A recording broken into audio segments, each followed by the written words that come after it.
My name is Dave Byers. I'm a park ranger here at Lowell National Historical Park, and I've been here for about 5 years. Well, the mills really define Lowell's character. Everywhere you look, there are enormous buildings that are made of brick, whole complexes of buildings. And that's been true of Lowell since the beginning. It was built as the first large-scale industrial city, and it looked like an enormous city of factories from the 1820s on. And today, as you travel along through the streets and the roads in Lowell, you can still see the reminders of that industrial history from the early 19th century. But these mill complexes were changed throughout the 19th century and 20th century. Lots more buildings have been added onto them, and it really creates the dramatic Lowell cityscape that you see today. Many other cities in New England have industrial landscapes and factory buildings, but you really don't see them to the scale and to the extent that you see in Lowell today. It's one of the most impressive things that we have here in Lowell. On top of that, one of the great features of Lowell from a distance is to see all of the chimneys, all of the smokestacks that are here. It's really emblematic and an iconic representation of Lowell. Each one of those chimneys represents a steam powerhouse, a steam engine at its base that would have run the factories at one time. And now the real landmarks that people look at to identify Lowell from a distance. So when the mills are being built, they're primarily being built out of brick. That brick is largely made in local brick yards. The building of Lowell takes in the whole countryside. So all the way up into New Hampshire, out west of us, several towns, lots and lots of people are being incorporated into the building of Lowell. The bridges are interesting in Lowell because before Lowell was created, there isn't a canal.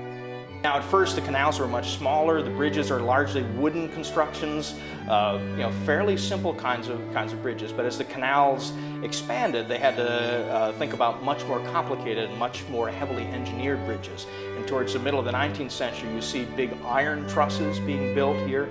Up until maybe the early part of the 20th century, they're building iron bridges in bridge building companies, bringing them up whole and sort of putting them into place. Interestingly, still today, the company that manages the canals in Lowell, today it's NL, the water power company, they're still responsible for maintaining the bridges.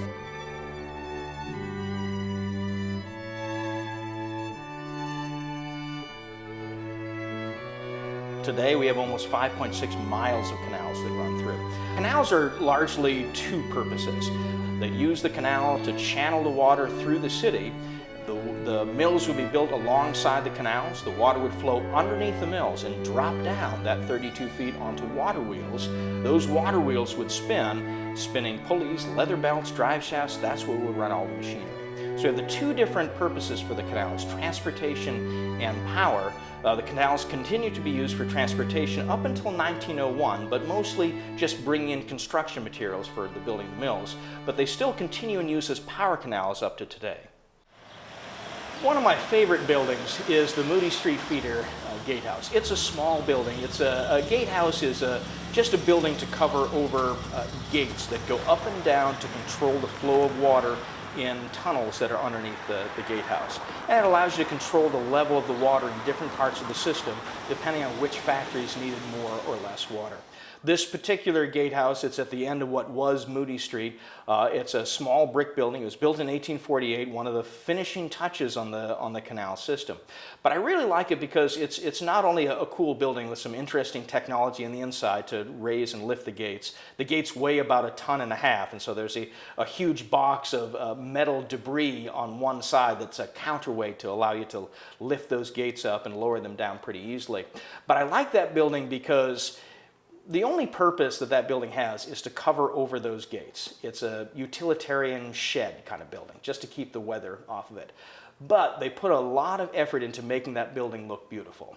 So in the 1840s, they make it as stylish as they can. It's an Italianate style. Curved, arched windows. It has brick brackets. The brick bond, the pattern of the brick is arranged in a unique way that takes a lot more effort to do.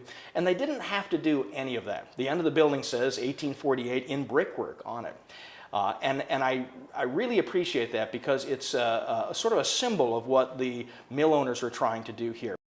And they want to create a new kind of industry in America, something that says that industry is about progress, but industry can be beautiful too. And so they pour a lot of effort into making even small buildings that don't serve any more than a utility purpose into beautiful works of art. And that building still stands right in the center of Lowell, right in the shadow of the City Hall. Something, a building that people walk by every day and maybe don't give it a second thought, but I think it's one of my favorite buildings in the city. So we have recreated the mill floor from about the 19-teens. All of the looms are run by an electric motor. The boot mill switched over to electricity in the 19-teens, and the machines that are there are about 100 years old as well. Huge lines of drive shafts with leather belts running each one of the machines. We have 90 looms in the factory floor. There would have been closer to 200 originally. What you notice first is the tremendous noise that comes from them. The noise of the leather belts of slapping against themselves as they spin the machines, but also the sounds of wooden hammers hitting shuttles back and forth in these looms about 150 times a minute. 150 times a minute times about 200 machines, and it's pretty loud. Loud enough that we have earplugs for visitors. It gives you a pretty good sense of what the experience of working the mill would have been like around the turn of the 20th century, but also back in the early part of the 19th century. It's one of the signature experiences that visitors get to experience here at Lowell National Historical Park.